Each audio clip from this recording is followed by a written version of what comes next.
Hey everyone, welcome to Things Lucy Reads. I'm Luce and this is my September wrap-up. I read quite a few books this month. I think there's 13. Alright, so I'm not going to show you these in order because whatever, I'm just going to show you how I stacked them. Over the course of this month, I read 5 out of the 6 volumes of Revolutionary Girl Utena by Chiho Saito. The first volume I read a couple of months ago. So for this one I read Volume 2 to Plant, Volume 3 to Sprout, Volume 4 to Bud, Volume 5 to Blossom, and Volume 6, which is also just like a spin-off, The Adolescence of Utena. So this series is quite well known, even though it's pretty old. It came out in the 90s, I think. I've been watching a few episodes of the anime and I decided that I would get the manga as well. The only thing about it is that it is very, very weird, and for a lot of the anime and a lot of the manga, you don't really know what's going on. So for the first 3 volumes, it keeps throwing things at you and not explaining them, which can get kind of infuriating.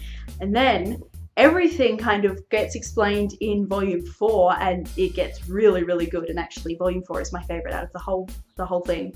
And then they wrap it all up in Volume 5. And then The Adolescence of Utena is kind of like a retelling of the whole story, but it is slightly different and slightly more explicit. There's actually like sex in this one and there's no sex in this one. All in all, I really enjoyed it. I would give it maybe like a 3.75 out of 5. Definitely worth it, although it's very, very hard to find all of the manga because it is unfortunately out of print. But this one is still available on the book depository, so probably just pick up this one because it recaps the entire story in full, and it's really good. Unfortunately, both of the endings in Volume 5 and Volume 6 felt kind of like rushed, and I would have liked them to be fleshed out a little bit more, but all in all, I did enjoy it. The only thing that I would say about this series is that it's not a Yuri manga. Everyone calls it a Yuri manga, and it is definitely not a Yuri manga. Like, okay, so Utena and Anshi are like engaged, but it's only because Utena wins all of the sword fights and Anshi is the prize for that. And like, it's not a lesbian relationship because it's not by choice. Anshi is there because she has to be, and Utena spends the entire time resisting. This is not... that's one of the reasons why I'm so disappointed in this series, because everyone's like, oh, there's lesbians in this, it's a Yuri manga. It's really, really not. In this one, well, I would call Anshi bisexual in this one. There's a few more implications that there's, you know, things going on between Utena and Anshi. I think they sleep together at one point in this, but just on the whole, not a Yuri manga. That's not, no. The next one I'm going to show you is Lake of Tears by Emily Rodda, which is the 3rd in the Del Toro Quest series. I gave this 3.5 out of 5 stars. This is just a really cute middle grade adventure story. I never read it when I was a kid, so I'm making up for lost time now, and yeah, it was pretty good and I am enjoying myself. The next book I'm going to show you is the only one that I actually got read for Rebecca Reed's Fairy Tale-a-thon. I had like a 6-book TBR and this is the only one I ended up finishing. And it's Poison by Sarah Pinborough. I gave this 3 out of 5 stars, which I think is the same rating I gave Charm.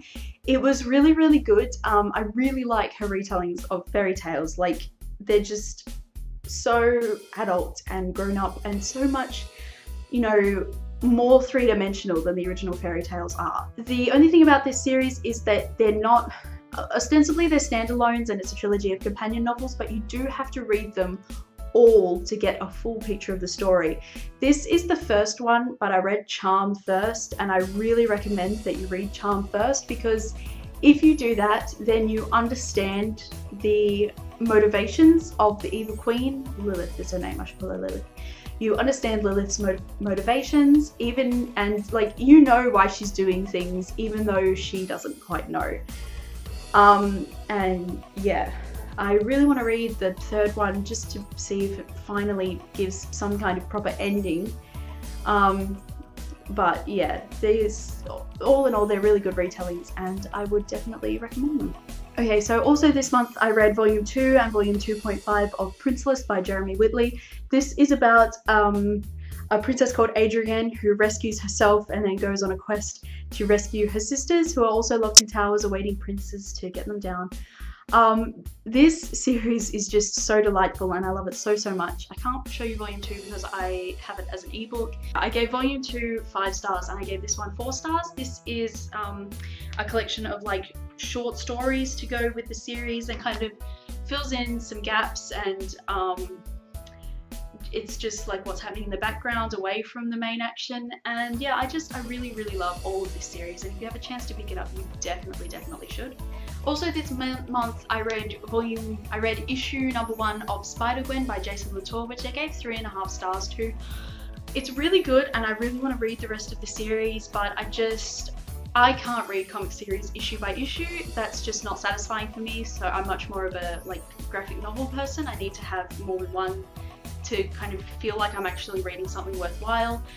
So I'm gonna reserve judgment on this series until I can actually read like the first trade paperback, because yeah, at the moment I don't really know enough about it to tell you anything. Apart from the fact that I really love Gwen's costume, like that is the best spider anything costume ever. Also this month I read Hatter M Volume 1 Far From Wonder by Frank Bador, which is a tie-in series for his Looking Glass Wars trilogy. And it's really cool. I gave this 3 out of 5 stars. It was pretty good and I do want to read the others. It's just that this one didn't necessarily wow me. The art is really interesting, like it's not really aesthetically pleasing, but the colors are nice and just the way they do things is interesting. And yeah. If you like the series, it's worthwhile picking this up. Just don't expect amazing things from this volume. I'm hoping that the others will be better.